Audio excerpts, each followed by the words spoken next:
The room was made of glass and ego. Isabella Marie stood across from the man who once told her he'd never let her go.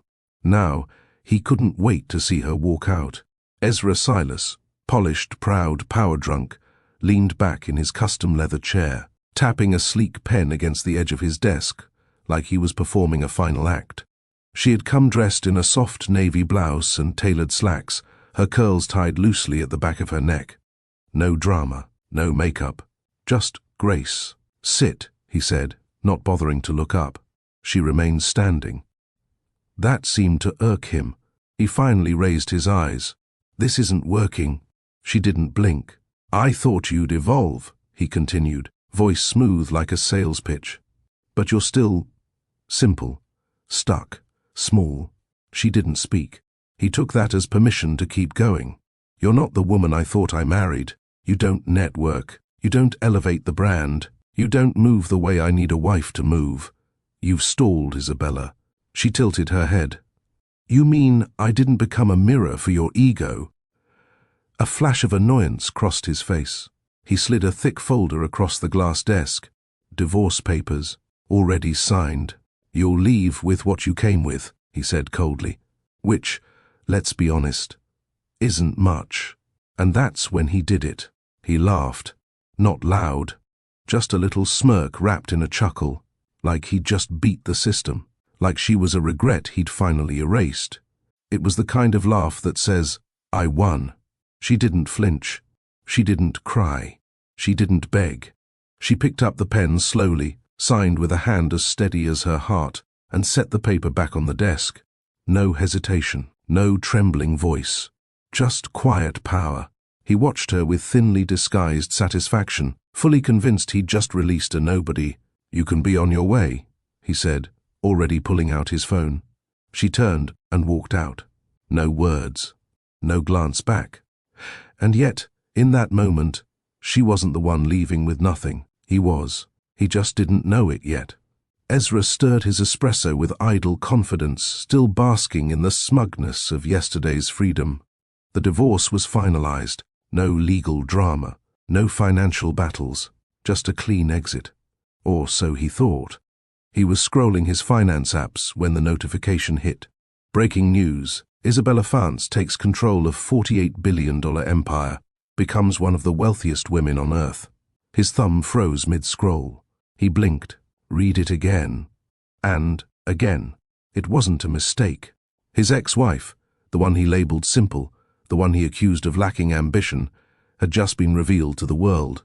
As the rightful heir to the Fance dynasty, one of the most powerful real estate and tech empires in the world. His espresso slipped from his fingers and shattered on the marble floor. The tablet followed. His assistant rushed in, flustered. "Sir, the phones are blowing up. CNN, Forbes, even Bloomberg. Everyone's asking why you divorced Isabella Fance. Do you know who she is?" Ezra didn't answer. He couldn't. His mind was unraveling faster than the stock ticker on his office screen. She had sat in this same office just yesterday, quiet, poised, barely speaking, wearing no designer label, no diamonds. He remembered laughing at her thrift store bag, silently wondering how long she'd last on her own. Now, the world was calling her the silent heiress. And him? A fool. Every financial blog, every business show, every news anchor was dissecting his fall. From grace, not because he divorced a woman of wealth, but because he never saw her, never asked, never listened. He had mocked a queen while thinking she was a pawn. He had laughed at a woman who now owned more equity than his entire investor pool combined. And the internet? Ruthless. She Won was trending globally. TikTok videos mocked his arrogance. Memes flew across Twitter. Finance forums tore him apart with detailed breakdowns of what he gave up. But none of it hurt more than knowing the truth wasn't new. She had always been powerful. He was just too proud to notice. Long before the headlines, long before the billions, she was just Isabella Marie. That's the name she chose when she walked away from boardrooms and legacy. It wasn't fake. It was her middle name, the only part of her identity that hadn't been claimed by lawyers, articles, or family agendas. She didn't need a spotlight to feel whole. She didn't wear her lineage like armor. She wore thrift store jeans, kept her curls free, and spent her Saturdays in a neighborhood where people valued rhythm, not resumes. She lived in a brownstone apartment above a bookstore owned by an old jazz collector. The walls echoed with laughter, gospel, the sound of unfiltered joy. Kids played hopscotch on the sidewalk. Grandmothers sat in lawn chairs giving unsolicited advice. Rent was low, but the spirit of the place was rich. Isabella fit in, not because she tried, but because she didn't pretend. She worked at a small architectural firm where no one knew her last name. She was brilliant but quiet, the kind of employee who never bragged, never pushed, but always delivered beyond expectation. Her sketches held the soul of a neighborhood, not just the science of structure. No one suspected her background. That was the point. She never flinched when someone underestimated her. She'd been trained by life to let assumptions slide by like wind. She didn't correct people who thought she came from humble beginnings. In a way, she did. Because wealth had stripped her of what mattered: peace, purpose, authenticity. And that's what made her power so dangerous, not to the world, but to men like Ezra. She could sit in silence and still command a room. She could walk away from a fortune and still carry legacy in her bones. When Ezra fell in love with Isabella, it wasn't because she showed off. It was because she didn't. He mistook her humility for lack. He mistook her peace for passivity. He mistook her grace for weakness. And he would pay the price for those mistakes. Because Isabella Marie was no ordinary woman. She was a daughter of visionaries, a silent storm wrapped in soft-spoken fire. She didn't need to raise her voice to own a future. She only needed to move in truth. And soon, the world would understand why walking away wasn't her loss. It was her preparation. The question echoed louder than the headlines. Why didn't she tell him? Why didn't Isabella Fance, heiress to a global empire, warn the man who mocked her, divorced her, and laughed at her simplicity that she could buy his company 10 times over without blinking? The media called it strategy. Analysts called it poetic. But those closest to her, they knew better. Isabella never kept her identity hidden out of pride. She wasn't playing a game. She wasn't planning revenge. She simply wanted to be loved, fully, gently, without strings. To be chosen not for a last name, not for wealth, not for what she could offer, but for who she was when all that was stripped away. She had grown up watching people fight over dividends, not birthdays. She'd seen men propose to women in exchange for power. She didn't want to become another cautionary tale wrapped in designer silk. So she left her last name behind. She left the jets, the drivers, the private estate with glass elevators and wine cellars named after her grandfather. She stripped it all away. Not because she was lost, but because she wanted to find something real. So when Ezra came along, charming, respected, full of ambition, she let herself believe that maybe someone could fall in love with her without needing to know her background. She thought maybe, just maybe, his heart would speak louder than his status. But the moment he began pressuring her to be someone else, the moment he made her feel small for choosing peace over pretense, she knew he didn't love her. He loved the version of her he wanted her to become, and telling him about her legacy would have only complicated the illusion of love he had built. So she stayed quiet. And when he handed her those papers, grinning like he'd won, she let him believe it. Because some people only learn the value of a thing after they've lost it. And Ezra had just lost the most powerful woman he'd ever hold. Not because she hid her name, but because he never asked who she really was. She signed the divorce papers. He laughed. The next morning, she owned more than he'd ever dreamt of. Ezra Silas had spent years building an image of power. But he was never prepared for what he lost the moment Isabella walked out of his glass office, not with anger, not with tears, but with calm certainty. She didn't need to clap back. She didn't need to announce herself. Because the world did it for her. They called her the silent heiress, the woman who walked away from billions, only to return with even more. And the one man who had her heart. He threw it away, because he couldn't recognize royalty when it came dressed in simplicity. Have you ever been underestimated? by someone who claimed to love you. Have you ever felt like someone looked past your worth because you didn't match their fantasy of who you should be? This story isn't just about money. It's about a woman who chose peace over pretense, silence over spectacle, purpose over performance, and still won everything. But not in the way you think. She didn't win because she was rich. She won because she never let herself be reduced. She never raised her voice. She never explained her grace. And she never needed permission to walk into her power. This is the story of what happens when a man laughs too soon and a woman smiles later from the top. So stay with me till the end, because what you're about to hear will remind you that silence isn't weakness. It's preparation. And arrogance, it's expensive. Tap the like button now. Comment she won if you've ever been counted out, but still showed up stronger. And don't forget to hit subscribe to join our family right here at Mr. Victor Storytime. Born into the towering legacy of the Fantz family, Isabella's earliest memories weren't of lullabies or late-night stories. They were of boardrooms and bodyguards, of marble floors so cold they echoed even whispers, of her father's name being whispered with reverence across continents. The Fantz empire wasn't just wealthy, it was dominant. They didn't just own buildings, they shaped skylines, real estate, tech, global acquisitions. If it moved capital, Fantz had a seat at the table, or more likely, built the table everyone else was invited to. Isabella was their only daughter. The world called her lucky. They didn't see the price. She attended elite boarding schools where her classmates arrived in private helicopters. Tutors traveled across oceans to teach her one-on-one. Vacations meant ski resorts in the Alps or summer hideaways in Monaco. But even as a child, Isabella noticed something off. Family gatherings were formal, not warm. Conversations weren't about joy, they were about assets.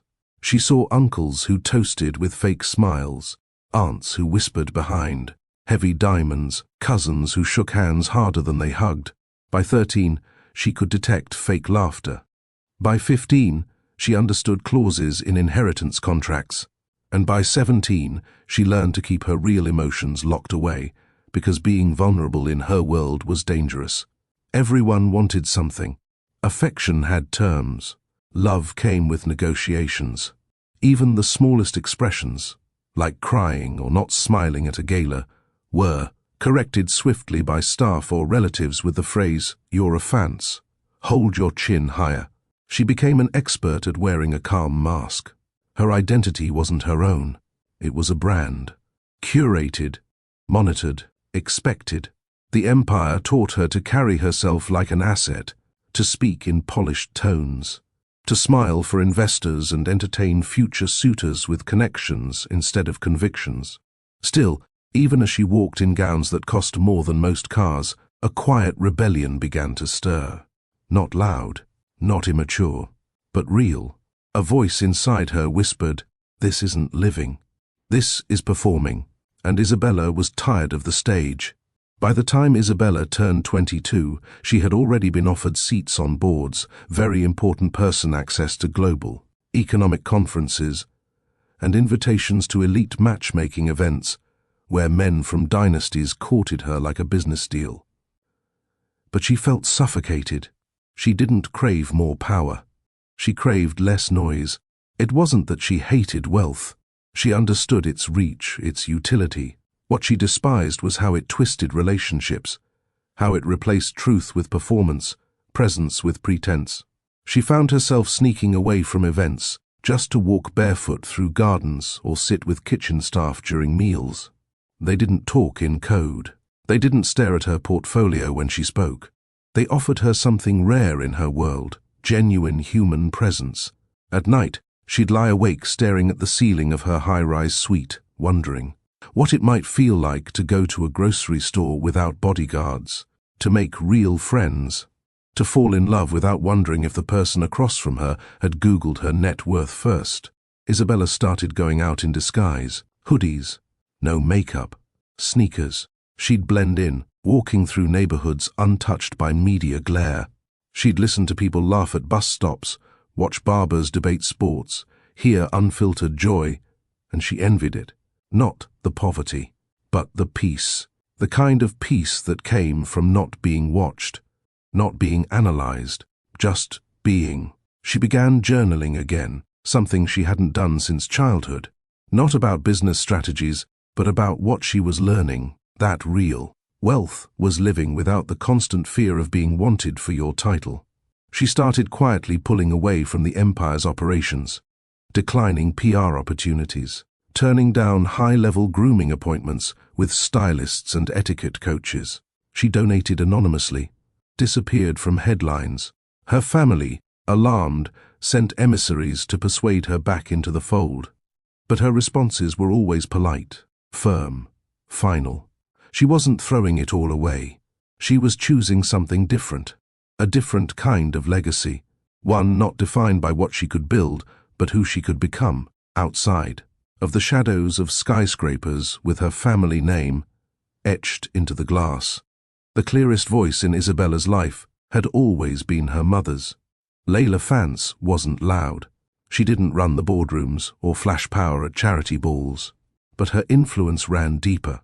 In a house full of calculated moves, Layla was one of the few who spoke without agenda. She'd been a classically trained pianist, a woman of quiet depth and radiant clarity. While others chased leverage, Layla chased moments. She taught Isabella how to braid her hair, how to move through a room without performing, how to cry without shame. But more than anything, she taught her one thing Isabella would never forget. "Baby," she'd said, sitting with Isabella on a balcony overlooking the city, "money is a tool. But when people worship it, they lose their peace." She said it after a fight broke out between uncles over controlling shares in a hotel chain. Isabella had been 12, curled up in a corner, watching grown men threaten lawsuits in a house meant for family dinners. Her mother found her hours later, holding back tears. That's when she said it. Calm, steady, true. "Money isn't the enemy," she added. "But it will never be your identity. Not in this house, not in my heart." Layla died when Isabella was 19. A sudden illness, no media drama, no drawn-out coverage. Just gone. But that phrase stayed alive. It echoed louder as years passed, especially when Isabella watched people change the moment they discovered her last name. Especially when men leaned in too close at events, smiling too wide, asking too many questions that sounded like compliments. That's when she'd hear it again. "Money is a tool, not your worth." Isabella carried that phrase with her, like armor. She repeated it when declining power plays. She whispered it when loneliness crept in, telling her to settle for empty love just to feel something. She clung to it when men like Ezra came along, pretending to care. Layla Fance had given her daughter something no inheritance could match, the courage to walk away from gold-plated cages. And that courage was about to carry Isabella into a new life, one where her heart would finally breathe. At 25, Isabella stepped off a plane in New York with 2 suitcases, a rented apartment secured under a trust pseudonym, and no security detail in sight. She walked out of JFK unnoticed. For the first time in her life, nobody knew her name. She took a cab to a culturally rich black neighborhood, tucked between Harlem and the Bronx, where murals told stories. Church choirs spilled onto the street on Sundays, and everyone had an opinion about the best place to get oxtails. It was vibrant, loud, real. She loved it instantly. Her new apartment was small, just 1 bedroom and a tiny balcony facing a laundromat. But it was hers. No staff, no cameras. Just a cracked kitchen tile she'd learned to fix herself and a neighbor named Miss Yvette, who brought peach cobbler every Sunday with unsolicited gossip. She introduced herself as Isabella Marie. No one questioned it. She applied for a junior architect role at a small firm 2 blocks away, using only her first and middle name. Her portfolio, though anonymous, was undeniable. She got the job, started from the bottom, learned systems, listened more than she spoke. She kept her hair natural, rode the train, sat on stoops with kids doing homework, and slowly, joy returned to her bones. She was no longer the heir to a throne. She was the woman learning how to live. And in this neighborhood, where music and struggle blended into something resilient.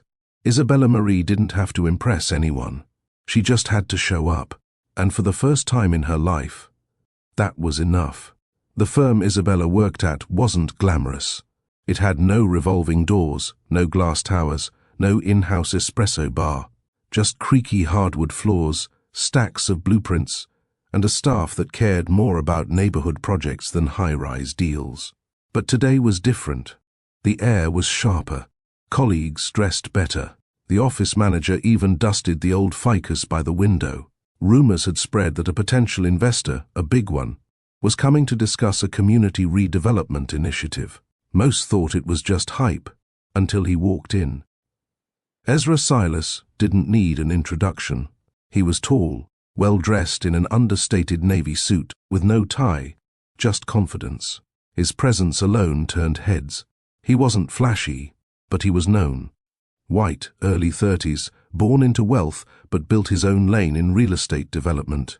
His firm had recently acquired several sustainable housing startups and was looking to expand into authentic communities, a phrase Isabella already side-eyed. The meeting room was small, with mismatched chairs and a single screen for presentations. Isabella took her usual seat in the corner, notebook open, pen tucked behind her ear, curls pulled up in a loose bun. She wore a muted grey blouse, jeans, and flat shoes. No designer label, no makeup, no attempt to impress. Ezra's eyes scanned the room once. He nodded politely at the introductions, shaking hands firmly, asking questions that made it clear he'd done his homework. But as the junior associates scrambled to pitch their ideas with glossy slides and flashy language, Isabella didn't say much. She observed, listened. Her sketchpad had more life in it than most of the PowerPoint slides combined.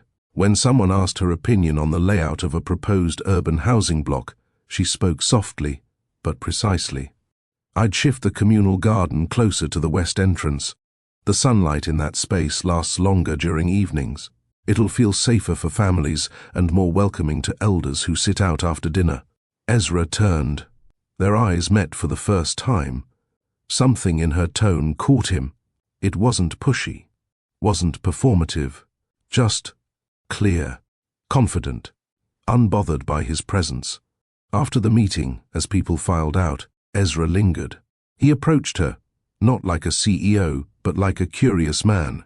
You see what others miss, he said. Isabella smiled, politely but distantly. It's just about observing how people live. Most people just talk about data. I prefer sunlight and elders. Ezra chuckled. I'm Ezra, by the way. Isabella Marie. She didn't flinch when she said it. She had practiced that delivery for years. Simple, clean, no hint of empire. He offered to walk her out, and she let him. Just out of the building, not out of her boundaries. Not yet. Ezra had dated models, influencers, women whose lives were curated in reels and sponsored brunches. But Isabella Marie, she wasn't impressed. She didn't ask what car he drove. She didn't drop hints about his connections. She didn't even follow him on social media. What she did do, talk about the elderly woman in her neighborhood who made the best fried fish, the jazz store downstairs from her apartment that played Coltrane until midnight, the kid across her street who was trying to build a skateboard ramp from leftover wood. Ezra didn't understand it at first. Why would someone with her intelligence work at a mid-level firm? Why didn't she aim higher, dress bolder, brand herself? But that's what kept him coming back. He started visiting the firm more than necessary, scheduling follow-up meetings, suggesting deeper collaboration. Each time his attention always gravitated toward Isabella. She rarely sought the spotlight, but she owned the room in silence. During one walk, after a strategy session, he asked, "You ever think about moving up? Bigger firm, more exposure?" She looked at him like she'd heard that question too many times. I'm not interested in being consumed by image, status, noise. Ezra didn't respond immediately, because he was those things. His entire life had been curated for success. Ivy League, country clubs, penthouse meetings, and here was a woman who could sketch circles around his architects and still choose to live above a laundromat. That contrast, her deliberate distance from power, made him uncomfortable and fascinated. He'd catch himself wondering what her apartment looked like, what books were on her shelf, what kept her up at night. He tried offering her things, invites to private art shows, dinner at rooftop, lounges, but she declined every time with a warm "not really my scene." She wasn't rude, she just had boundaries. And for the first time, Ezra realized he didn't want to impress someone. He wanted to earn her attention. It started with coffee, not an invitation, more like a suggestion. After a second project discussion, Ezra lingered again, hesitant but curious. "There's a little cafe around the corner. You hungry?" Isabella raised an eyebrow. "Are you?" He smiled. "Might be." They went. Not to a five-star restaurant, but a black-owned cafe where the waitress knew Isabella's name and order. Ezra was out of place, but didn't complain. She ordered sweet tea and a grilled chicken sandwich. He asked for an oat milk latte. She teased him gently for that. "You really are a CEO." He laughed. "And you really don't care." Their dynamic became a rhythm. He'd suggest, she'd decide. He'd text, she'd reply hours later. When she wasn't at the community garden or mentoring local students in design, he began showing up more, not in his suit, but in hoodies. Not talking about mergers, but about growing up in Connecticut, his awkward teenage years, his discomfort with how fake things could be in his world. Isabella shared stories too, but carefully, about her mother's music, her neighborhood block parties, the night she watched the moon from her fire escape and realized silence was her favorite sound. Ezra found himself addicted to her ease. She never flirted for gain, never performed affection, never rushed. One evening he said, "You're hard to read." She responded, "Maybe you're used to reading what's scripted." He didn't argue. They shared their first kiss outside her apartment on a Friday night. No drama, no music, just her standing barefoot on her small balcony, him downstairs looking up. "You good up there?" he asked. "Depends," she called down. "You still trying to impress me?" He smirked. "No, good." She came down. No makeup, just a hoodie and socks. She stood close. He didn't move first. She did, but it was slow, soft, a breath more than a claim, and it didn't change her. She still went home alone, still made him wait, still made him wonder. She wasn't teasing. She was protecting, not just her heart, but the truth he hadn't earned yet. Isabella knew Ezra would ask eventually, about her past, about her family, about what wasn't in her work records. But for now, she kept the boundary clear. Not out of shame, out of wisdom, because if he knew she was a Fance, heir to a fortune that moved international real estate markets, everything would shift. She'd seen it happen too many times before. Eyes widened, tone changed, affection became ambition. So she let him know just enough, that she was raised private, that she'd lost her mother young, that she'd chosen this life deliberately, but never the full truth. Never the clause in the family trust, never the empire waiting quietly under her name. She used an old bank card under her middle name, avoided luxury stores, refused rides in black cars. Her joy came from the ordinary, from catching 2-for-1 deals at the bodega, from building model homes with neighborhood kids, from dancing with Aunt Yvette to old Luther Vandross on Saturday mornings. Ezra once brought her a necklace, simple, elegant. She thanked him, but returned it. "I don't need shiny things," she said gently. "I need steady things." He took it personally at first, but over time he learned she wasn't testing him. She was protecting herself. Because wealth wasn't just a number in her account. It was a wall between her and the kind of love she needed, raw, unfiltered, real. She watched how Ezra reacted to people with less than him, watched how he listened to stories of struggle, watched if he stayed present when there was no praise attached. And slowly, he passed those tests, not because he knew they were tests, but because something in him was beginning to shift too. She could see it, and for the first time she started to believe, maybe, just maybe, He was falling for Isabella Marie. Not Fancy, not fortune, just her. Isabella never dreamed of a wedding dripping in diamonds. No cathedral veil, no four-tier cake flown in from Italy, no drone footage of flower arches. So when Ezra proposed under the soft light of her apartment, with no orchestra playing and no paparazzi in sight, she said yes, not because the ring was expensive, but because he finally felt real. They didn't announce it publicly. They didn't even invite a crowd.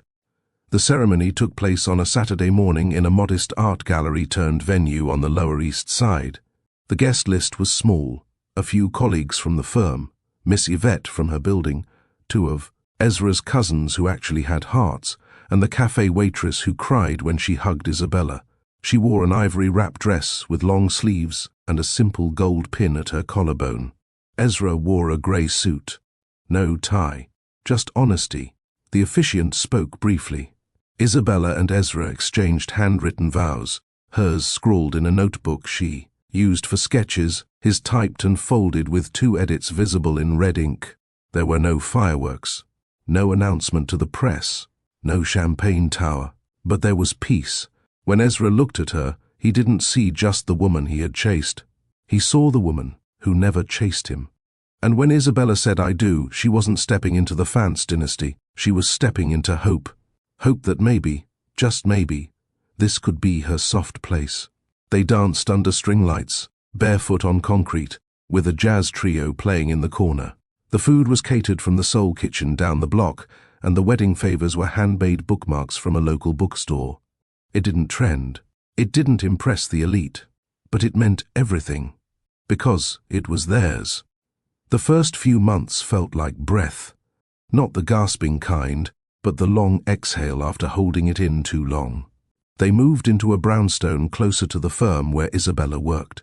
It was quiet, sunlit, filled with hand-picked furniture instead of designer imports. Ezra didn't try to impress her. She didn't try to change him. He made breakfast on Sundays, burning toast but learning how she liked her eggs. She left notes on the bathroom mirror, sometimes a sketch, sometimes just a quote her mother once said. They found a rhythm that didn't feel performative. He'd come home from meetings and collapse on the couch, tie half loosened, and she'd drape a blanket over him while humming softly. She'd return from site visits, cheeks dusty, shoes muddy, and he'd greet her with iced tea and foot rubs, something no one imagined a man like him doing. Their intimacy was never loud.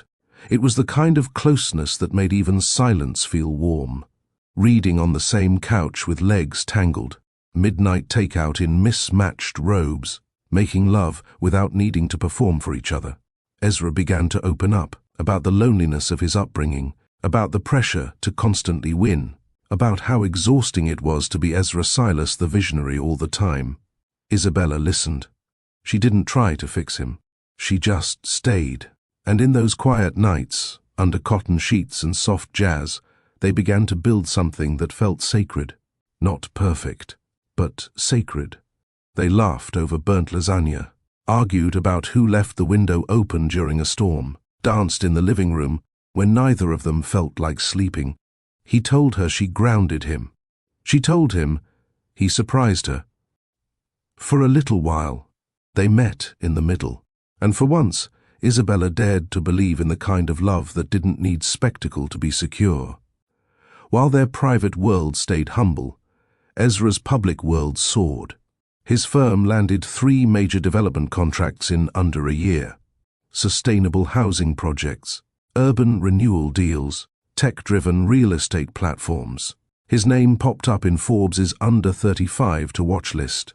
Magazines labeled him a visionary reshaping urban space. Podcasts wanted interviews. Tech summits offered keynote slots. Investors called him innovative, groundbreaking, disruptive. But as his name climbed, so did the image expectations. Stylists began suggesting wardrobe changes. Publicists advised which charity galas to attend. PR consultants sent weekly bullet points on how to speak impactfully about his mission. Ezra started speaking in sound bites. Where he once said, "Let's fix housing," he now said, "Let's innovate residential equity through modular optimization." Isabella noticed it. Slowly, the man who once joked about oat milk lattes now had an assistant bring his lunch labeled CEO fuel. He wasn't arrogant, yet, but he was being consumed.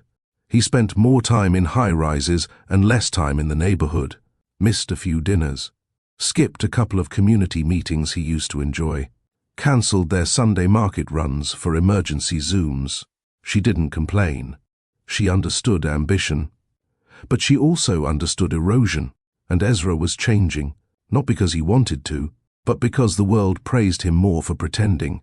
One night, after a conference call with foreign investors, he collapsed on the couch, exhausted. "I feel like a product," he muttered. She rubbed his shoulders. "Then stop letting people package you." He nodded, but didn't answer. The silence said enough. While Ezra's name floated through skyscrapers, Isabella kept her boots on the ground. She stayed at the same firm, declined promotions that felt political, chose to work with lower-income development projects instead of prestige accounts. Every Friday, she volunteered at a local design mentorship club, teaching teenagers how to draft, sketch, and imagine new futures through architecture. Her community still saw her the same. She was still Isabella Marie, who helped repaint Miss Yvette's stoop and picked up extra ribs at the block party. Still the woman who brought blueprints to cookouts and listened to old heads argue about zoning laws like it was Sunday football. She paid for groceries anonymously at the corner store when she saw families struggling, donated materials to local schools without needing her name on any plaque. She didn't need applause, just impact. And while Ezra floated higher, Isabella stayed rooted. She found more meaning in hugging a single mother, whose new home she helped design, than in attending any charity gala.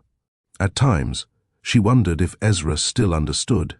He said he did, but when he forgot their neighbor's name at a cookout, when he rolled his eyes at a youth mural project, when he commented, "That kind of work doesn't scale," she knew he was drifting, and she wasn't chasing. Because Isabella didn't measure success in headlines. She measured it in healed spaces and human connection. And no matter how far his name flew, hers remained grounded in something real. It started with subtle corrections. Ezra would gently suggest different outfits before they left for events. "Maybe try that silk blouse tonight. It looks more polished," he'd say, offering a smile that didn't reach his eyes. Next came the invitations to upscale galas, branding panels, private wine tastings with power couples. Isabella often declined, preferring Friday cookouts and local design exhibitions. He took it as resistance, not preference. Then came the comments in interviews. When reporters asked about their relationship, Ezra would answer with polished detachment. "My wife prefers to stay low profile," he'd say, as if that were a flaw. Once he even laughed on air and added, "She's a bit of a rebel, still uses paper planners." It was meant to be playful, but Isabella caught the undertone. The man who once admired her grounded nature now viewed it as a liability. Behind closed doors, his suggestions became directives. "You should network more. People ask why you don't attend these functions with me. This neighborhood, don't you think we've outgrown it? You're brilliant, Izzy, but staying small doesn't help us build legacy." She listened, but what she heard was a slow rewriting of who she was. The man who used to love her presence was now asking her to perform. He started managing her, curating their shared spaces, urging her to upgrade her wardrobe, even suggesting she rebrand her online portfolio. "A little polish won't kill your authenticity," he argued. Isabella tried to speak honestly. "I don't want to be someone I'm not just to fit into a mold I never asked for." He waved her off. "That's not what I'm saying. I'm trying to help you evolve." But evolve into what? Someone who photographed well on red carpets. Someone who spoke in approved talking points. Ezra wasn't just changing.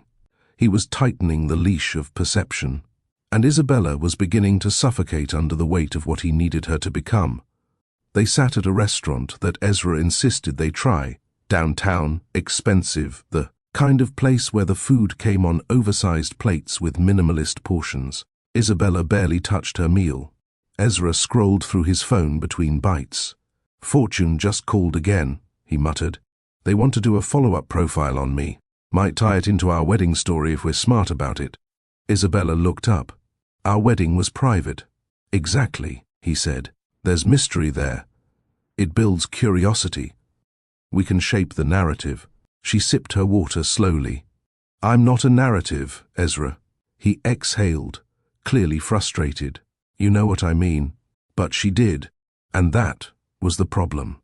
The conversations became more transactional. He'd praise her intelligence only if it aligned with his strategy. Criticize her decisions subtly, never with cruelty, but always with the sharp edge of expectation. You're better than mid-level work, Izzy. Why waste time with neighborhood projects when you could be presenting at design summits? Wearing those flats again? I'm just saying, you represent me when we're out. You've got so much potential. Don't bury it in places no one's looking. She heard the message beneath his words. You're not enough as you are. He'd started measuring her worth by how well she complemented his brand. What used to be admiration turned into pressure. What used to be love turned into performance. And every time she tried to explain how his words stung, he'd respond with a tone meant to end the conversation. You're being too sensitive. Not everything is a critique. Don't make me the villain for wanting more. Isabella began shrinking in shared spaces. She stayed quiet during business dinners, stopped bringing up community design work, stopped inviting him to neighborhood events, because she saw how he disengaged, how he checked, his watch every 10 minutes, how he shook hands with tight smiles and sterile compliments. Ezra didn't realize that by trying to mold her into something shinier. He was sanding away the very essence of the woman he married. And Isabella was starting to feel the cracks, not just between them, but within herself. One morning, Isabella woke up to find Ezra already dressed, pacing in. Their kitchen with his Bluetooth headset in, voice clipped and tense. I told you, push the meeting. No, reschedule the press shoot. I'm not dragging her into that again. Her, Isabella. She stood at the doorway, silent. He didn't notice her presence until he turned sharply, startled. Hey, he said, forcing a smile. Didn't mean to wake you. You're talking about me like a brand partner, she replied softly. He paused. No, I was just... You said, drag her into that again. What is that, Ezra? He didn't answer, and that silence said more than any explanation ever could. Later that day, Isabella sat at the community garden she'd helped design 2 summers ago. Kids were playing nearby. Miss Yvette waved from across the street. She smiled, but it didn't reach her eyes. The distance between who she was and who Ezra wanted her to become had grown wider than either of them realized. She began taking mental inventory of the signs she had once excused. The growing criticism dressed as constructive feedback, the way he spoke about optics more than values. His discomfort when she chose community meetings over fundraisers. His silence when she shared her heart. His praise only when it aligned with his goals. The cracks weren't sudden. They had been forming, slowly, like hairline fractures under pressure. And now, they were visible. Not in screaming matches or broken dishes, but in quiet avoidance, in second-guessing her clothing, in apologizing for being herself in her own home. She missed the man who used to drink sweet tea with her on the stoop. The man who once kissed her knuckles and said, "Don't ever dim that light." But that man had been replaced with one too busy to notice her fading spark. And Isabella knew something had shifted, not just in Ezra, but in her ability to ignore it. Evenings that once held shared meals now passed in silence. Ezra took most of his dinners in his home office, tray on his desk, laptop open. Isabella ate alone, often standing in the kitchen with leftovers warming her fingers, but not her spirit. Their bed felt colder. He started staying up later, or claiming early meetings. There were no arguments, just a growing absence, even when they occupied the same room. Physical closeness became mechanical, quick kisses on the cheek, rushed embraces, a hand on her back that lingered for seconds before retreating. Gone were the nights of shared playlists, long talks, late-night jokes. Gone was the laughter that once wrapped them in safety. Isabella started sleeping on the far side of the bed, facing the wall. Sometimes, she cried quietly, not from rage, but from mourning a love she once believed was safe. One night, she reached for him under the covers, trying to bridge the silence. He turned, barely awake, and muttered, "I'm tired." She whispered, "So am I." But he didn't hear it. Or maybe he did, and just chose not to respond. On the outside, they looked like a polished couple. He posted a photo of them at a gala. She smiled on cue. He called her his inspiration on a podcast. She nodded beside him. But in private, they were strangers under the same roof. Isabella stopped sketching at night, stopped humming in the shower, stopped waiting for him to ask how her day went. The love wasn't loud in its departure. It didn't slam doors. It simply faded. And, in its place, echoes of a home filled with everything but us. The message came at 11:08 a.m., short, formal, cold. "Come to my office. We need to talk. Ezra. Can we talk when I get home? Not there's something we should discuss, just instructions." Isabella stared at the text for a long moment, the weight of it sinking through her chest like a stone. She was at her drafting table, reviewing community housing adjustments when she read it. A half-finished sketch rested beneath her palm, but suddenly the lines looked distant. He didn't call. He didn't ask. He summoned. That alone told her everything she needed to know about his state of mind. She left work early, telling her team she had an unexpected meeting. No one questioned her. Isabella was the type of woman who, even in silence, carried a presence that discouraged prying. The firm was only a subway ride away from Ezra's building, but she took a cab, something she rarely did. Not out of luxury, but to avoid being trapped with her thoughts among strangers. As the car approached the tall steel structure of Silas Development headquarters, Isabella felt a strange calm settle over her. Not numbness, not fear, something steadier, deeper, a quiet acceptance. The lobby was unusually quiet for midday. The receptionist recognized her and offered a sympathetic, uncertain smile, something Isabella didn't fully understand until later. When the elevator doors opened to the executive floor, the atmosphere felt staged, too polished, too quiet. Assistants moved quickly, murmured quietly. Someone glanced her way, then quickly looked down. Ezra's door was open. Not wide, just enough to suggest she should enter without knocking. She stepped in. He didn't stand when she walked in, didn't greet her, didn't even pretend. He was behind his glass desk, pen in hand, posture rigid, eyes distant with a strange mix of irritation and satisfaction. "You came," he said flatly. Isabella remained near the door. "You asked me to sit." "No," she said softly. "Say what you called me here for." He sighed with impatience, tapping the pen against the desk. "Fine. Let's not drag this out." He opened a drawer, pulled out a folder, a thick one, and placed it on the desk between them. Her breath caught, but only inside. Her face didn't change. He pushed the folder slightly forward. "This marriage isn't working." She didn't move. Ezra leaned back in his chair. "You know it. I know it. We're on different paths, Izzy. I'm building something big, something that requires a certain image, certain alignment. You're still in that neighborhood, doing small projects.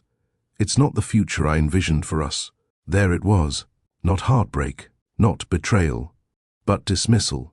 "I thought you wanted a partner," she said quietly. "I did," he replied, "but a partner who matches my ambition. Someone who looks the part, moves the part, represents the brand." Her lips parted, but she stayed silent. Ezra continued, as if reading from rehearsed lines. "I need someone who elevates me publicly, someone who understands the circles I move in." "You don't..." Isabella swallowed the sting beneath her ribs. He tapped the folder again. "These are the papers. I've already signed. This is the cleanest way to handle it. No softness, no remorse, no love, just business, just image, just optics." The man she once kissed on rooftops now regarded her like an inconvenience he needed to file away. And suddenly, Isabella understood something she had ignored for too long. Ezra no longer saw her. He only saw his reflection, and she no longer polished it. Ezra slid the divorce papers closer, the crisp folder scraping lightly across the glass. "Review it if you want," he said, "but my legal team kept things simple."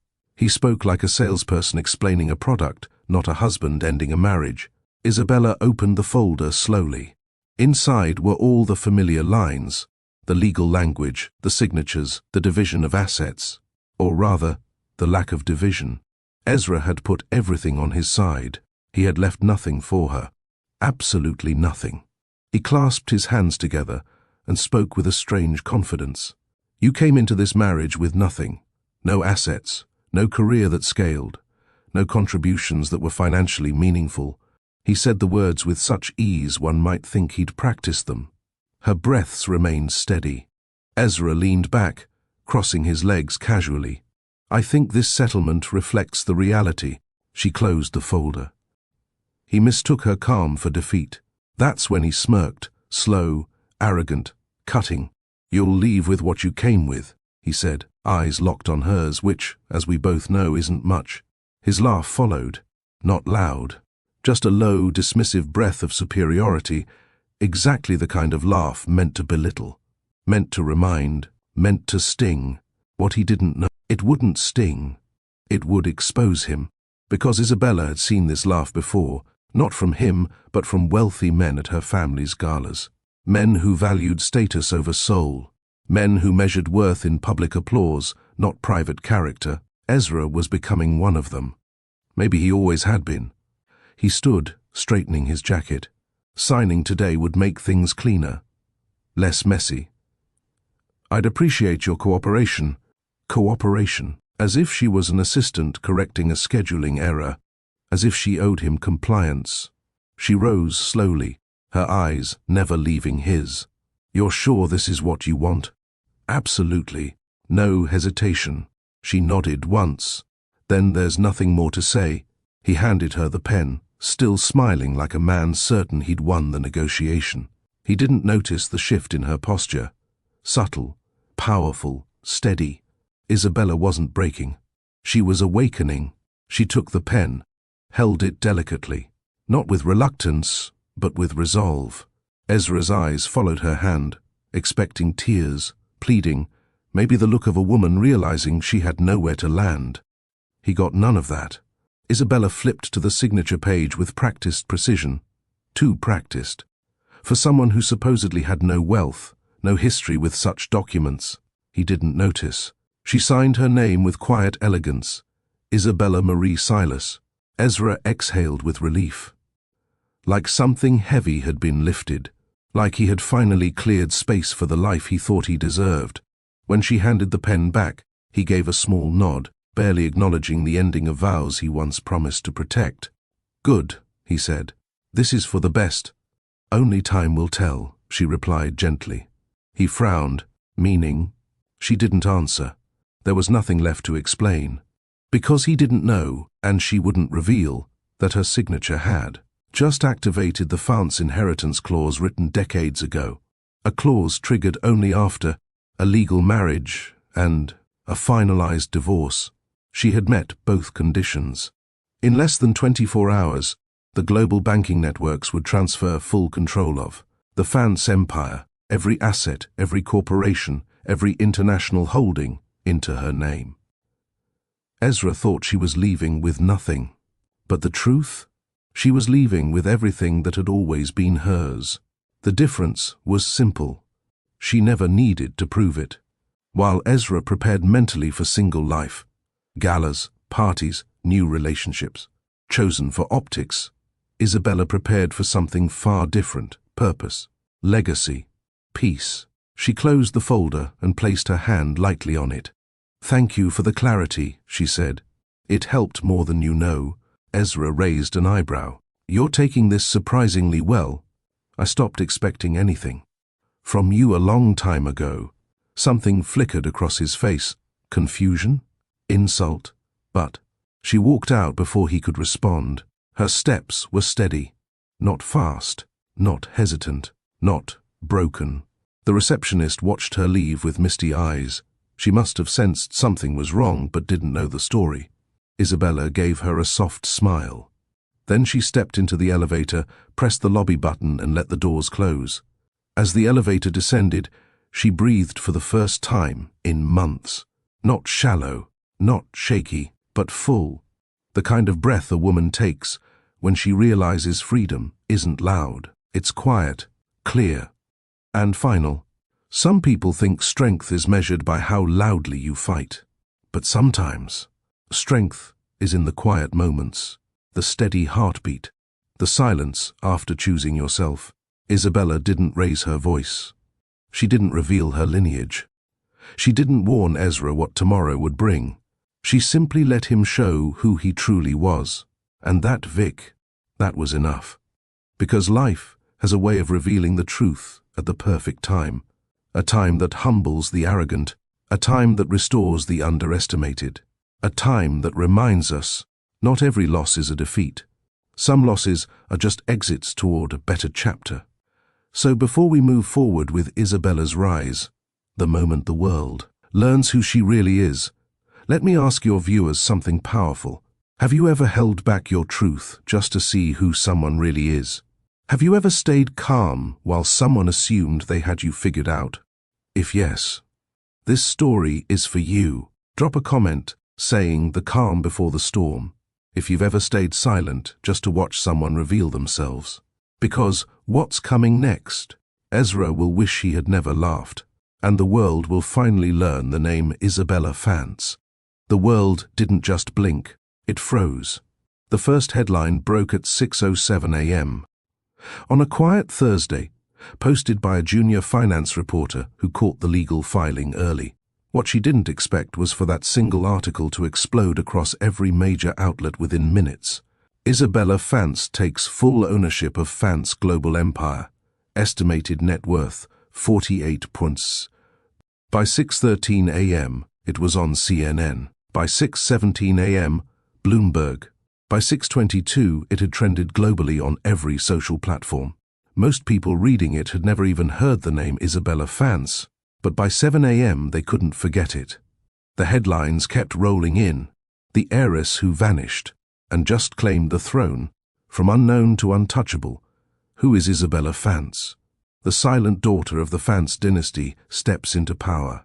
Meet the black woman who quietly took over one of the world's largest empires. The news wasn't just about money. It was about mystery. The world scrambled to find pictures, videos, any trace of her public appearances. What they found shocked them. Small glimpses, fuzzy photos, mentions in obscure architecture circles, a few tagged cookout pictures from a community center's Facebook page. No red carpets, no interviews, no scandal, just silence. Until now. And now she owned real estate across 5 continents. Tech startups, valued in the billions, a multinational design and development firm that could shift urban futures with a single vote. And she had done it without saying a word. Every media outlet wanted a statement, none came. And that only made the world want more. Corporate analysts scrambled to understand the transition. Financial reporters dug through paperwork trying to find the trigger. But none of them guessed the truth. A clause in her late grandfather's estate had outlined the conditions: marriage, divorce, silence. And now? Isabella Fance had stepped into the light, not with a roar, but with the quiet power of a woman who had never needed to prove herself, only to choose the right moment to be seen. Ezra Silas woke up like it was any other day. Coffee, emails, workout, but then his phone began buzzing, non-stop. Messages from his assistant, notifications from news apps, missed calls from board members. He picked up the phone, still groggy, and saw the first notification. Breaking. Isabella Fance claims her billion-dollar legacy after divorce from Ezra Silas. His stomach twisted. He sat up sharply, unlocking his tablet, scrolling fast through page after page of breaking coverage. Isabella Fance. His Isabella, the woman he told you'll leave with what you came with. The woman he divorced less than 24 hours ago? He clicked on a financial report from Bloomberg. Her full name, her new title, her updated portfolio, Her ownership stake percentages in Fance Global, her board, appointments, her trust activations. The timeline was unmistakable. The moment her divorce was finalized, her inheritance unlocked. He hadn't just divorced a woman. He had walked away from one of the most powerful individuals on earth. The next wave came harder. His company's investors flooded his inbox. They wanted answers. Had he known? Why hadn't he disclosed her identity? Was he trying to sabotage their leverage? How could he lose access to the Fance network, just as global development contracts were opening up? His board requested an emergency meeting. The branding team was in meltdown. His publicist was fielding interviews she couldn't control. And then came the public reaction. Screenshots of his previous podcast appearances, where he called Isabella, a quiet girl from a modest background, were being dragged mercilessly. Clips of him attending galas alone were now captioned with, "He thought she had nothing. Turns out he couldn't afford her presence." The memes were relentless. A screenshot of Ezra's company's stock, dropping with the caption, "You fumbled a Fance." A video clip with side-by-sides, him saying, "She didn't match my ambition," followed by, "Isabella Fance, billionaire CEO." His name became a punchline, not because he lost her, but because he never saw her. Ezra tried to call her. Straight to voicemail. He tried her assistant. Disconnected. He tried going through mutual connections. No luck. Because Isabella wasn't hiding. She simply wasn't looking back. And Ezra was left to face a world where the woman he once dismissed now owned a seat at every table he wanted to be invited to. He hadn't just lost a wife. He had exposed himself for everything he was too arrogant to see. It was exactly 9 a.m. The doors of Fance Global opened, and the entire executive wing held its breath. Executives stood lined near the elevator. Board members had arrived early. Assistants had prepped all morning. There were no cameras, no press, just internal security and decades of expectation. When the elevator doors slid open, Isabella stepped out. She didn't wear designer labels. She wore a deep navy pantsuit with subtle gold accents, clean, tailored, powerful. Her natural curls were swept to one side. Her face carried no theatrical expression, no smugness, no visible emotion. Only focus, only purpose. She walked with a calm that unnerved people who had once underestimated her. The last time she'd been in that building, she was 19, escorted by staff, surrounded by lawyers after her mother's funeral. Now, she walked in as the owner. The silence in the boardroom was absolute as she entered. She placed her hands gently on the chair at the head of the table and said only 4 words. "Let's get to work." No speeches, no drama. She didn't gloat. She didn't mention Ezra's name, because she hadn't come to settle scores. She had come to lead. Her first decisions weren't about press releases or image rehabilitation. They were about redirecting capital into communities, about restructuring housing divisions to increase access in underserved areas, about honoring the roots she had chosen to build her life in, not the penthouse floors she had left behind. The executives listened, some in awe, some in discomfort, all in understanding that the game had changed. Isabella didn't lead with ego. She led with clarity. Later that day, she sat in her private office, a room once used by her grandfather. She looked out at the skyline, quiet for a moment. Not because she was reflecting on Ezra. He was behind her now. She was thinking about her mother, and how proud she would be that her daughter had not only returned to her legacy, but reshaped it. Isabella Fance didn't need revenge, because real power doesn't chase applause. It moves forward, unbothered, unshaken, unstoppable. The first time Isabella stepped back into her childhood neighborhood as a public figure, she didn't wear pearls or walk with a security detail. She wore white sneakers, the same denim jacket from her freshman year, and a soft expression that held more memories than anyone could count. Southview Gardens hadn't changed much. The paint still peeled from the benches at Fuller Park, the basketball court lines were barely visible, and the youth center still had the same cracked window she used to peek through as a girl, curious about the world inside. But Isabella wasn't here to mourn the past, she was here to water the seeds of tomorrow. The first initiative she launched was called One Brick Strong, a scholarship fund named in honor of her grandfather, the man who used to tell her, "Brick by brick, baby girl. That's how we build what matters." The fund prioritized young girls from single-parent homes who wanted to pursue education in healthcare, community work, and technology. The recipients would also be mentored by black women leaders Isabella, personally vetted, women who had walked similar paths and made it. At the same time, she worked with city council members to revitalize the Cedar Walk Learning Center, where she'd once received free after-school tutoring. They transformed the crumbling rooms into safe, colorful, tech-equipped classrooms. She made sure the original teachers, Ms. Henry and Mr. Lyle, were honored with legacy rooms, their pictures hanging proudly above the doors. No one was forgotten. Julian walked beside her through each new unveiling, quietly proud. He never tried to take the spotlight. He simply offered his strength when she needed it. He even surprised her by funding a grant in her name for mental health services in the community, something she hadn't even asked for, but had whispered about during their late-night talks. At one event, a little girl with deep dimples and mismatched braids ran up to her and said, "Miss Issa, I want to be like you." Isabella knelt down and smiled. "Be better than me, baby. Start earlier and dream bigger." The crowd cheered, and somewhere in the background, Julian caught her gaze and nodded.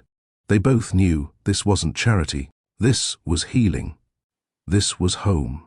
Despite her success, Isabella refused to let money distort the mirror she looked into each morning. She didn't move to a high-rise with glass walls and a rooftop pool. She stayed in a restored brownstone just 2 blocks from her old bus stop. Her fridge still had sticky notes reminding her to call her Aunt Risa, and her kitchen still smelled like fried plantains on Sunday afternoons. When reporters asked why she hadn't left Southview entirely, her answer was always the same: "Why would I leave the soil that made me bloom?" Julian admired her for that. He was used to women who measured worth by zip codes and handbags. Isabella measured it by impact.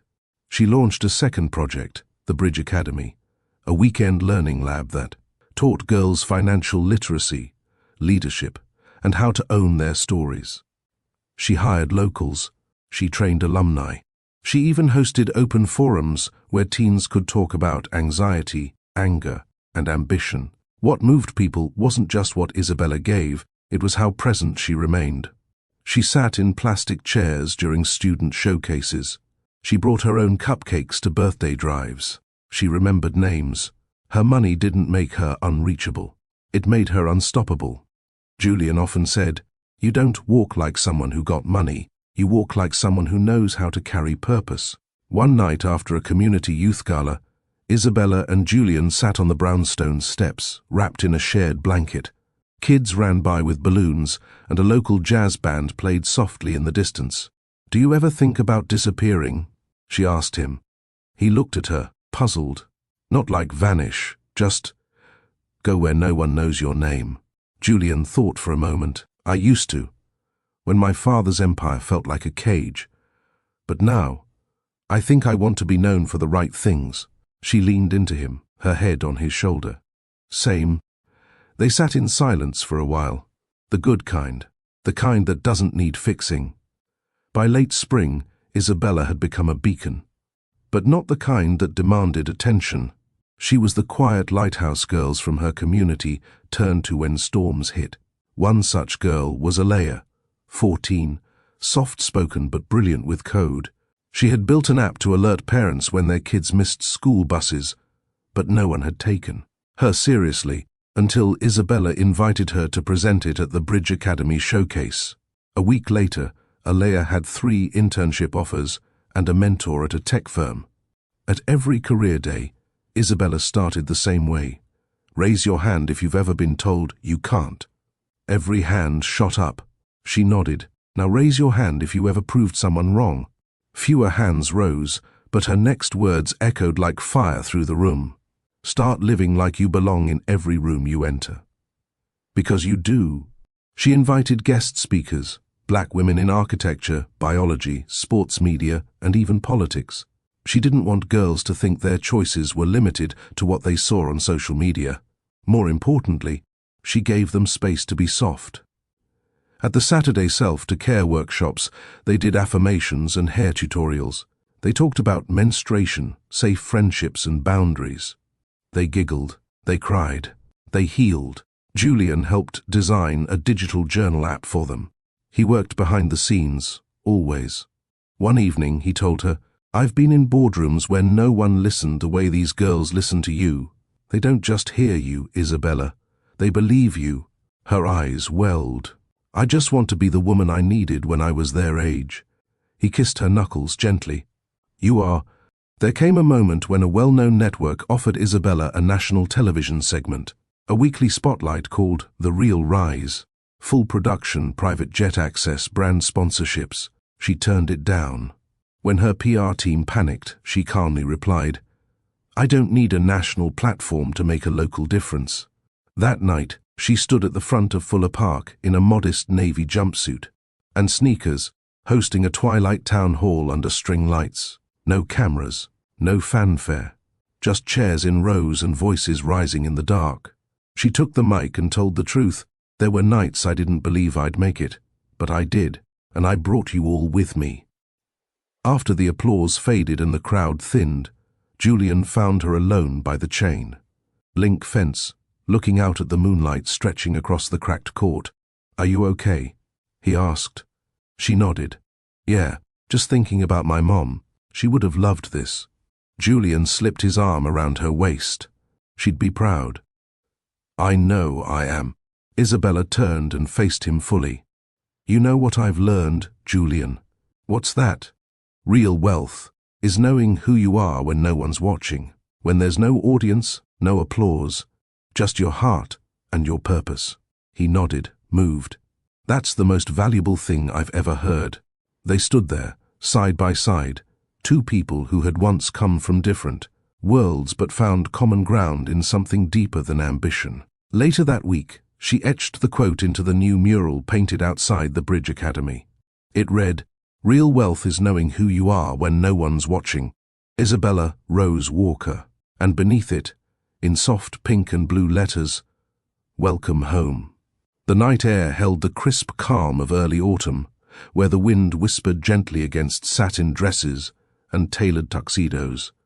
Isabella never liked charity galas much, not for the reasons most people assumed. It wasn't the crowd or the attention, it was the masks people wore. Everyone walked in with a curated version of themselves, a version she had grown tired of pretending to be. But tonight felt different. This event was hosted at the Lenox Arts Hall, a place known for its intricate stone arches and stained glass skylights, the kind of building that held stories in its structure. The hall was lit warmly, humming with soft jazz as attendees mingled with flutes of champagne and rehearsed laughter. Isabella arrived in a deep emerald gown, graceful, elegant, with sleeves that brushed her wrists. No diamonds, just a small gold necklace her mother gave her before the world grew complicated. She didn't come as the woman they read about in business journals or whispered about in backhanded compliments. She came as herself, a woman still learning what it meant to breathe freely. She moved quietly through the room, choosing to stay near the edges, close to the window where the city lights danced behind her reflection. She sipped ginger ale, letting her eyes wander, not seeking anything, but hoping maybe to not feel so alone. Not a fan of crowds either. The voice came from her left, soft yet confident. She turned slowly and met a gaze that felt like still water, clear, calm, and unafraid to reflect. He wore a charcoal grey suit, no tie, shirt collar relaxed. His hair was slightly tousled, his stance unforced, the kind of man who didn't try to impress. Isabella offered a slight smile, only when the crowd feels like a performance. He chuckled. "Exactly. I find the architecture more honest than most of the conversations happening here." That caught her attention. "You like buildings?" "I work with them," he said, offering his hand. "Lyndon Hale, architect.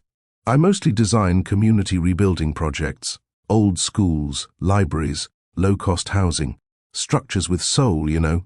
She shook his hand. Isabella. He nodded politely, not pressing further, not asking, Isabella who? Like most did. That alone made her exhale inwardly. They stood there for a moment, sharing a pause that wasn't awkward. Just simple, safe. I like that, she said after a while. Structures with soul, that's rare. So is sincerity at these things, he replied, smiling faintly. And just like that, a quiet thread formed between them, unspoken, real, without titles or histories. The following week, Isabella found herself in one of the neighborhoods her own foundation had quietly invested in. She wasn't there to take photos or make speeches. She was there to observe, to understand how the programs were unfolding from the ground up. And there, wearing jeans splattered with paint and a t-shirt smeared with dust, was Lyndon Hale. He was guiding a group of local teens as they helped paint the interior walls of a new youth resource center. It was housed in a once-abandoned building, now reborn with purpose. Isabella didn't expect to see him here. Not like this. He didn't see her at first. He was crouched down, showing a boy how to hold a paint roller properly. His tone was warm, patient, and never patronizing. Isabella watched the way the kids responded to him, not with awe, but with trust. That kind of respect couldn't be faked. It had to be earned. "Are you stalking me?" He called out when he finally noticed her, flashing a smile that was all cheek and no arrogance. She laughed, stepping into the light. "You're the one who keeps showing up in the places I care about." He stood and wiped his hands on a rag. "Come to check on your investment?" "Something like that," she said, looking around. "I didn't know you were leading this project." "I don't advertise," he said. "I just show up. That's how real rebuilding happens." There was no self-congratulation in his voice, just conviction. They walked through the space together. He showed her the layout, the multi-purpose rooms, the art studio, the reading nook with floor-to-ceiling windows. Every detail had been thought through with care, not just style. "I grew up in a place like this," he said quietly. "But without someone investing in it, it stayed broken. And now you're the one doing the building," she said, more as a realization than a compliment. He looked at her. "We all come from something. What matters is what we choose to build after the breaking." Her throat tightened slightly. This man was not just kind. He was rooted. And in that moment, Isabella saw a kind of masculinity she hadn't known she needed. Not the showmanship or bravado she'd grown used to in boardrooms and fundraisers, but this humble, healing presence. She didn't say it aloud, but something inside her softened. Over the next few weeks, their paths kept crossing, at local community events, at meetings where redevelopment proposals were quietly discussed, and once even at a small bookstore where both reached for the same copy of a memoir on urban healing. Lyndon didn't treat her like a name to be impressed by. In fact, it became clear he didn't know her full story. He knew her as Isabella, the woman who showed up to listen more than she spoke, who asked questions and remembered answers, who didn't dress like she was trying to impress, but always carried a calm strength in how she held her coffee, how she leaned in when someone else talked. Isabella, for once, didn't correct him. She didn't say she sat on multiple boards or had once been listed in Forbes. She liked the anonymity, liked that he saw her without the headlines. And Lyndon? He didn't talk much about the National Design Awards he'd turned down, or the offers from big-name firms he'd quietly passed on. He wasn't building a legacy. He was just building hope. One block, one child, one forgotten corner at a time. Their conversations weren't flashy. They talked about the effect of color on a child's psychology, about how neighborhoods lose dignity when sidewalks crack, about how beauty was a right, not a luxury, especially for kids growing up in pain. One late afternoon, they sat on a stoop outside a project in progress, drinking lemonade handed to them by one of the neighborhood grannies. "I didn't think I'd find someone who saw the world the way I do," Isabella said softly. Lyndon looked at her, surprised but steady. "I didn't think I'd find someone who listens the way you do." They didn't touch, didn't flirt, but something was unmistakably forming. Theirs wasn't a story of spark. It was a slow build. the kind that held weight, the kind you didn't run from. By the time winter crept in, their rhythms had started sinking naturally. They didn't plan it. It just happened. One Saturday morning, Isabella showed up to volunteer with a winter coat drive. And there was Lyndon, already unloading boxes with frost on his eyelashes. Another evening, she came to a planning session for a housing renovation project, and he was already in deep discussion with residents about which trees should be planted in the community garden. They started walking home from events together. At first, they'd go separate ways at the corner bakery, but eventually, they'd both linger, splitting a scone, sharing ideas. They never discussed personal feelings, but every time he spoke, Isabella felt seen in a way that made her breathe deeper. One evening, as snow began to fall and the streets shimmered with quiet, Lyndon walked her home. When they reached her brownstone, they stood for a moment under the awning. "You ever think about how some things don't need to be rushed?" he asked, his voice low, thoughtful. "All the time," she answered. Their eyes met, not with urgency, but with understanding. "I like who you are," he said finally. "Not what you do, just you." She felt it then. The kind of affection that grows not from adrenaline, but from peace, from alignment. "I like you too," she replied, steady. They didn't kiss. But when he left, her hand touched the place on her coat where his hand had briefly brushed hers. A simple gesture, but one that carried more meaning than most grand confessions. They hadn't even talked about their full backgrounds, titles still unknown, but values already shared. That was what made it feel real. That was what made it feel like the start of something they both could trust. The days passed, but Isabella no longer felt like time was something she had to conquer. In the quiet warmth of her restored community center, she found herself waiting for someone, not with desperation, but with calm expectancy. That someone was Lyndon Hale. He showed up one late afternoon with bags of fresh produce. "Thought you might like to cook something that doesn't come from a catering service." He smiled, his eyes playful. Isabella laughed, a real belly-deep laugh. It had been a while since she cooked with someone who wasn't trying to impress her or get something in return. "Only if you let me season the chicken," she teased. They chopped vegetables side by side in the simple kitchen. No house staff, no photographers, just the rhythm of their conversation and the crackle of oil in the pan. "What made you care so much about rebuilding neighborhoods?" she asked, wiping her hands. Lyndon shrugged, turning the chicken gently. "I grew up seeing buildings fall apart faster than the kids inside them. If we fix the roofs, maybe we keep more kids under them." It wasn't a grand quote, but it was sincere, and that sincerity disarmed Isabella more than flowers or flattery ever could. After dinner, they sat on the center's back porch. The sun dipped low, casting a gold hue on the mural Isabella had commissioned. A depiction of young black and brown children reaching toward the sky.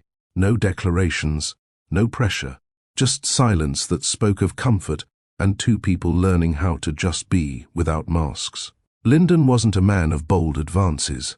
He didn't corner Isabella or try to read her signals with calculated precision. Instead, he listened. One night, after volunteering at a literacy program she had started, they shared a quiet meal at her modest townhouse. It wasn't the marble-laced mansion Ezra had built.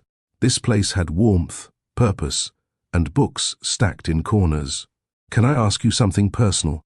Lyndon began, his voice low, a glass of lemon tea between his palms. She nodded. "Do you ever miss the version of yourself you had to hide?" Her eyes welled, not from sadness, but recognition. No one had asked her that, not even herself. "Sometimes, but I think I'm just now meeting her for the first time, and I like her."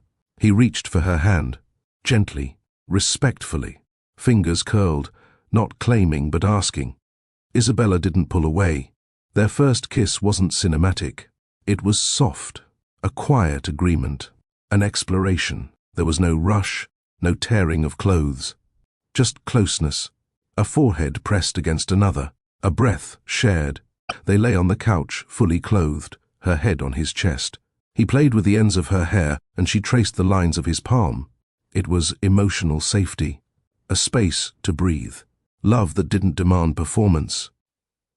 When she whispered, "I don't want to lose myself in love again," Lyndon answered, "Then don't. I'll meet you where you are." And somehow, that was more intimate than any night of passion.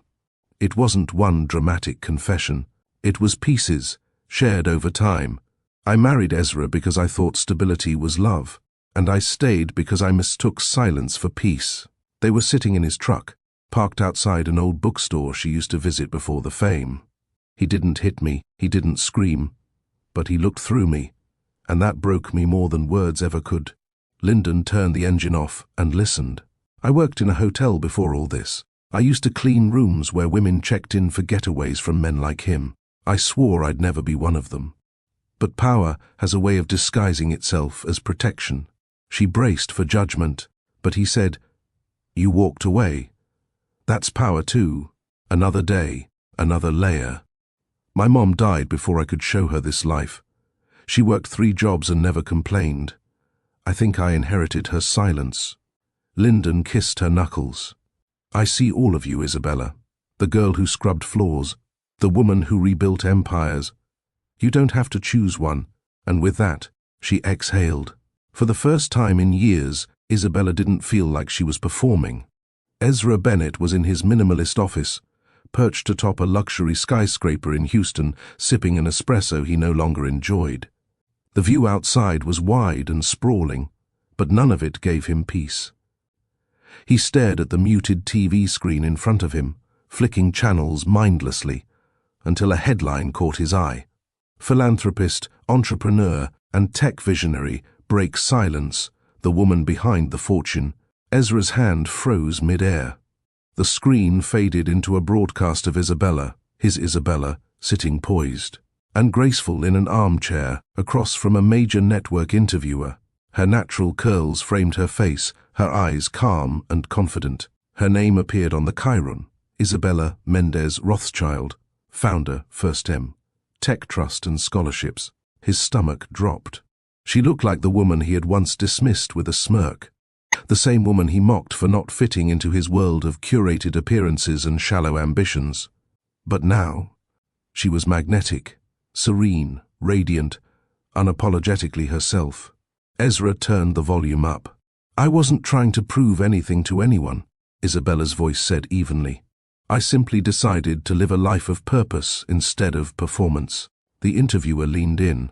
"So, was it a response to your divorce from Ezra Bennett?" She smiled gently, not bitterly. "It wasn't a response. It was a return. I didn't change. I remembered." Ezra stood slowly, his jaw tightening. She wasn't seeking revenge. She wasn't playing petty games. She wasn't gloating. She had outgrown him.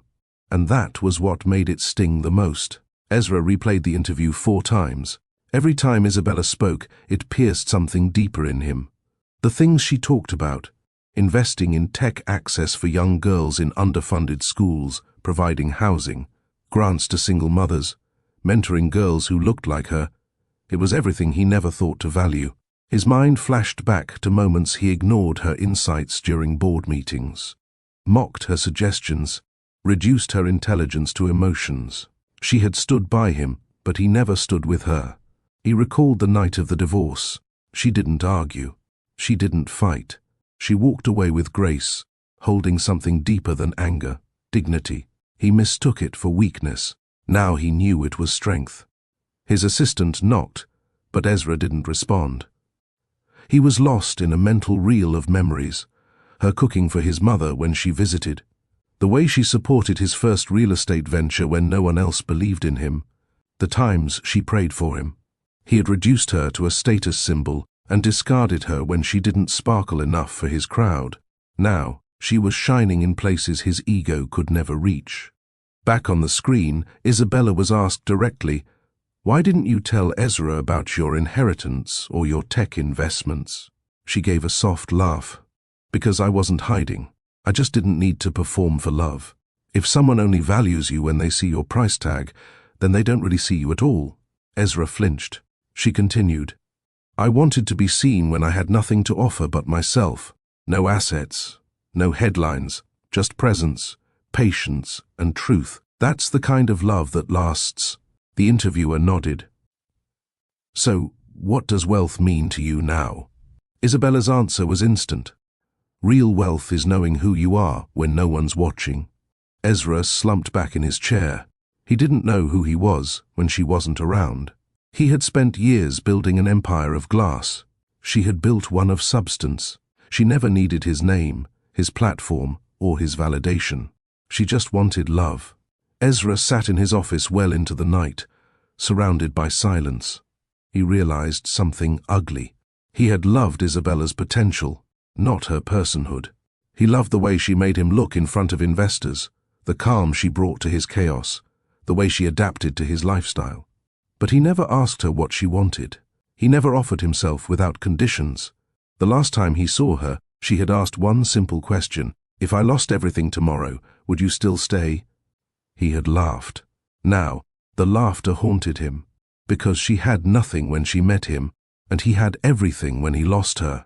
The next morning, Isabella's interview trended across every social platform.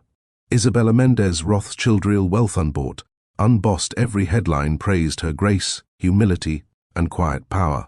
Ezra scrolled endlessly. Comments poured in. She's what every girl should aspire to be. You don't glow up out of revenge. You rise out of truth. Ezra fumbled a queen. He wanted to call her, to say sorry, to say anything. But what would it matter now? She wasn't waiting for his apology. She was living her purpose, and in a quiet, echoing moment of clarity, Ezra whispered aloud, "She never needed me." He stared out the window again. Houston's skyline hadn't changed. But he had, and the woman he thought he discarded like an old name tag had become the very example of what real legacy looked like. He stood in a room full of marble, glass, and gold, and felt like the poorest man in the city. 1 year after the interview that changed everything, Isabella stood on a stage beneath a white archway draped in soft blue silks. The crowd gathered outside the freshly painted brick building in Charlotte, North Carolina, a place that was once a forgotten corner of the city, now transformed by her vision. A banner waved gently above, the Esperanza Hale Institute of Architecture and Urban Renewal. Esperanza, her mother's name. "I built this not just for my legacy," Isabella began, speaking with quiet grace to the eager young students seated in folding chairs, "but because every dream my mother never got to live deserves to rise in brick, steel, and sunlight." The applause was soft, respectful. Lyndon stood to the side, his hands tucked in the pockets of his light grey suit, watching her with the same proud calm he'd worn since the day they met. The institute would offer scholarships to underprivileged teens, hands-on, community rebuilding programs, and mentorship from renowned architects. It wasn't just about teaching them how to build structures. It was about showing them how to build lives, stronger, kinder, and rooted in purpose. When the ribbon was cut and the cameras faded away, Isabella stayed behind alone. She walked the main hallway, her heels echoing across polished wood, until she reached the glass window, looking out at the garden she'd designed herself. There, she whispered to the breeze, "Mama, we made it." Later that night, in the home she and Lyndon had designed together, a modern farmhouse. Tucked into the tree-lined suburbs, she curled into him on the porch swing, their fingers laced loosely, their foreheads nearly touching. "You sure about this?" he asked softly, brushing a curl from her cheek. "Adopting?" She nodded, eyes glinting with hope. "I don't want to wait for what I never had. I want a home full of laughter and purpose. And I want to give someone a chance to feel safe." Lyndon kissed her knuckles, slow and gentle. "Then we'll make a family, not from blood, but from love." A week later, they submitted the first application. They weren't in a rush. Everything between them was built to last, not rushed for show. Like the homes he restored and the communities she empowered, this next step was about building intentionally, brick by brick, moment by moment. They spent weekends attending parenting classes, discussing childhood trauma and healing, learning how to love through loss. They didn't want to parent for ego. They wanted to raise souls. "We may not have had perfect upbringings," Lyndon whispered once as they stood in the Nursery they were painting themselves, but we can be the beginning of something good. It was the first summer cookout since the institute opened. The local neighborhood, once struggling, now thriving, gathered in the schoolyard turned community green. Isabella wore denim overalls over a tank top, her feet bare on the grass. She chased laughing toddlers with bubbles, while music pulsed low through wireless speakers. Lyndon stood at the grill, flipping ribs like he was born to it, a bandana around his head and barbecue sauce smeared on his apron. The scent of smoked meat mixed with laughter and the rich sweetness of caramel corn. Teens danced on the blacktop. Older folks sat on benches telling stories about how this used to be, and in the middle of it all was her. Not the girl with a ring from Ezra or a bank account she had to hide. Not the woman trying to prove her worth to anyone. Just Isabella, the woman who had lost, learned, and loved again. She looked over at Lyndon as a child tugged his hand to dance. He laughed, put the tongs down, and joined in. Isabella pressed her palm to her heart. This was everything she never knew she needed. As the sun dipped low, golden light spilling across the field, Isabella sat on a picnic table and watched it all. This world she'd helped create. One free from performance, one free from manipulation, one rooted in sincerity. A group of little girls giggled around her, asking if she would teach them how to draw buildings. She handed one a sketch pad and said, "Draw the house you dream of, then make it real."